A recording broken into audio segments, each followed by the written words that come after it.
scare the shit out of him. Now, I want you to do that, because No, I don't mind doing it at all. I'll be glad to do it. He was one of America's most successful presidents on the international stage.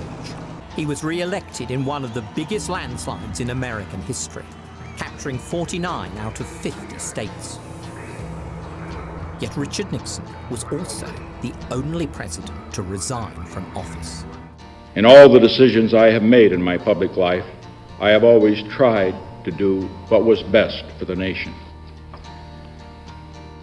Throughout the long and difficult period of Watergate, I have felt it was my duty to persevere, to make every possible effort to complete the term of office to which you elected me. In the past few days, however, it has become evident to me that I no longer have a strong enough political base in the Congress to justify continuing that effort. As long as there was such a base, I felt strongly that it was necessary to see the constitutional process through to its conclusion, that to do otherwise would be unfaithful to the spirit of that deliberately difficult process and a dangerously destabilizing precedent for the future. But with the disappearance of that base, I now believe that the constitutional purpose has been served, and there is no longer a need for the process to be prolonged. I would have preferred to carry through to the finish, whatever the personal agony it would have involved. And my family unanimously urged me to do so. But the interests of the nation must always come before any personal considerations. From the discussions I have had with congressional and other leaders, I have concluded that because of the Watergate matter, I might not have the support of the Congress that I would consider necessary to back the very difficult decisions and carry out the duties of this office in the way the interests of the nation will require. I have never been a quitter. To leave office before my term is completed is abhorrent to every instinct in my body. But as president, I must put the interests of America first. America needs a full-time president and a full-time Congress, particularly at this time with problems we face at home and abroad. To continue to fight through the months ahead for my personal vindication would almost totally absorb the time and attention of both the President and the Congress in a period when our entire focus should be on the great issues of peace abroad and prosperity without inflation at home. Therefore, I shall resign the presidency effective at noon tomorrow. Vice President Ford will be sworn in as president at that hour in this office. As I recall the high hopes for America with which we began this second term, I feel a great sadness that I will not be here in this office working on your behalf to achieve those hopes in the next 2.5 years. But in turning over direction of the government to Vice President Ford, I know, as I told the nation when I nominated him for that office 10 months ago, that the leadership of America will be in good hands. In passing this office to the Vice President, I also do so with a profound sense of the weight of responsibility that will fall on his shoulders tomorrow, and therefore of the understanding, the patience, the cooperation he will need from all Americans.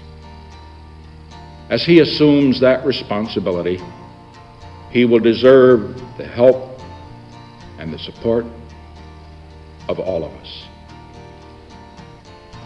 As we look to the future, the first essential is to begin healing the wounds of this nation, to put the bitterness and divisions of the recent past behind us, and to rediscover those shared ideals that lie at the heart of our strength and unity as a great and as a free people.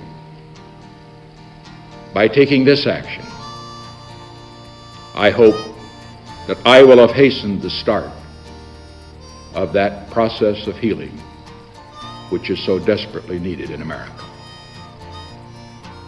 I regret deeply any injuries that may have been done in the course of the events that led to this decision. I would say only that if some of my judgments were wrong, and some were wrong, they were made in what I believed at the time to be the best interest of the nation. To those who have stood with me during these past difficult months, to my family, my friends, the many others who joined in supporting my cause because they believed it was right, I will be eternally grateful for your support. And to those who have not felt able to give me your support, let me say, I leave with no bitterness toward those who have opposed me. Because all of us in the final analysis have been concerned with the good of the country, however our judgments might differ. So let us all now join together in affirming that common commitment and in helping our new president succeed for the benefit of all Americans. I shall leave this office with regret at not completing my term, but with gratitude for the privilege of serving as your president for the past 5.5 years. These years have been a momentous time in the history of our nation and the world. They have been a time of achievement in which we can all be proud. Achievements that represent the shared efforts of the administration, the Congress, and the people. But the challenges ahead are equally great, and they too will require the support and the efforts of the Congress and the people working in cooperation with the new administration.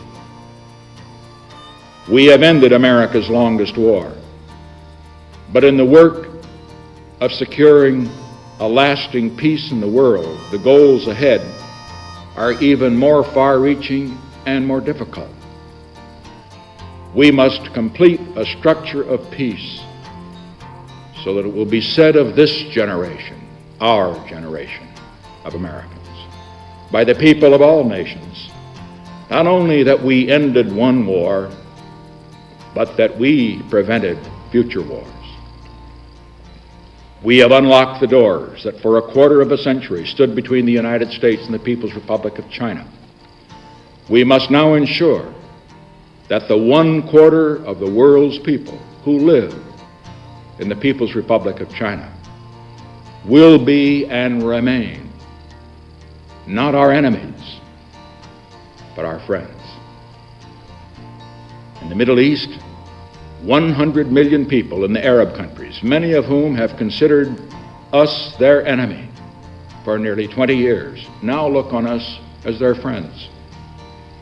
We must continue to build on that friendship so that peace can settle at last over the Middle East, and so that the cradle of civilization will not become its grave. Together with the Soviet Union, we have made the crucial breakthroughs that have begun the process of limiting nuclear arms. But we must set as our goal not just limiting, but reducing and finally destroying these terrible weapons so that they cannot destroy civilization, and so that the threat of nuclear war will no longer hang over the world and the people. We have opened a new relation with the Soviet Union. We must continue to develop and expand that new relationship so that the two strongest nations of the world will live together in cooperation rather than confrontation.